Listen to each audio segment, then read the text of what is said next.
éditorial de la radio de la communauté à Chicago. La rencontre de Paris en ce mois d'octobre 2022 entre un groupe de ressortissants congolais pompeusement appelés combattants et les dirigeants des services de sécurité du Congo ne devrait émouvoir personne. Quelques membres de cette diaspora congolaise sont des partisans de ce genre de spectacle. Dès lors que les principaux animateurs des services de sécurité s'affichent de façon ostentatoire avec quelques membres de la diaspora, révèle le côté obscur de cette opération. Ne soyons pas dupes. C'est un secret de polichinelle que de dire que quelques membres de cette diaspora se livrent à espionner certains Congolais vivant à l'étranger. Le Congo est un pays en proie à une crise multidimensionnelle.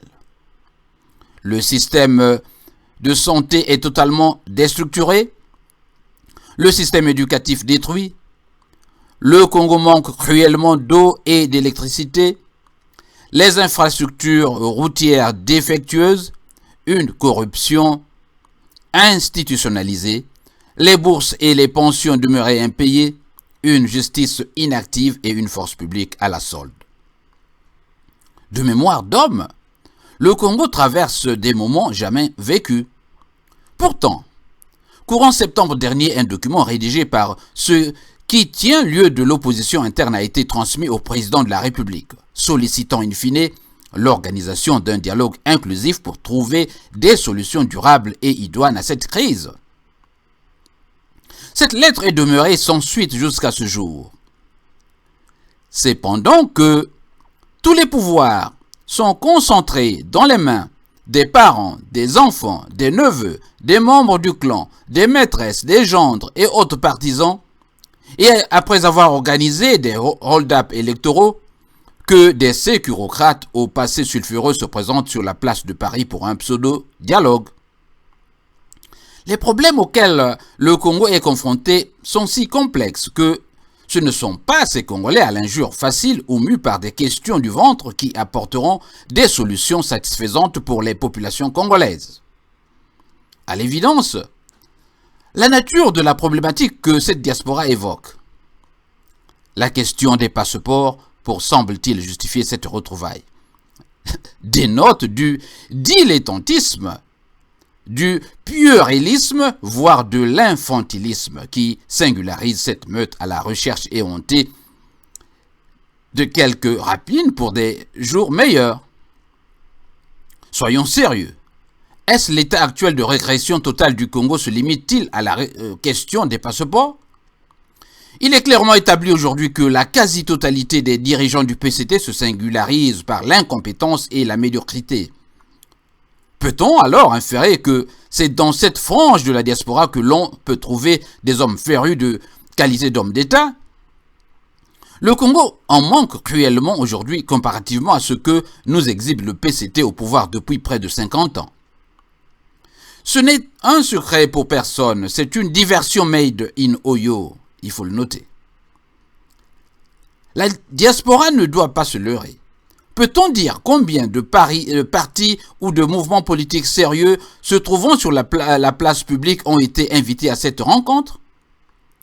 Si le dialogue en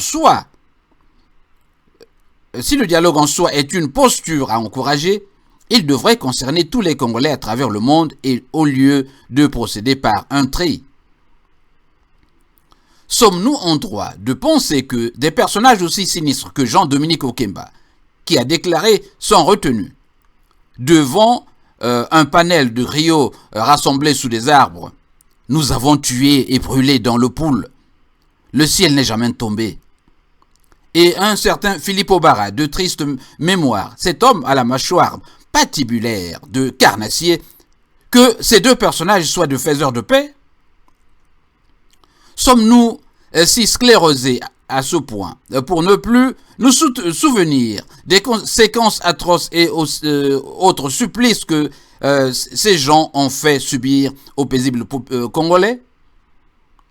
Le pouvoir sanguinaire de Brazzaville s'est engagé à éliminer par tous les moyens tous ceux des Congolais qui pensent différemment pour assouvir leur désir de demeurer éternellement au pouvoir. Est-ce au nom du dialogue qu'il faille encore embastiller et faire subir à un peuple le supplice chinois? Nous allons commander pendant 100 ans, dit ici Hugues Ngolondele. Toutes les figures qui ont pris part à cette retrouvaille, notons-le, ont individuellement atteint 50 ans. Elles ont fait le point de leur parcours et sont parvenues à une conclusion.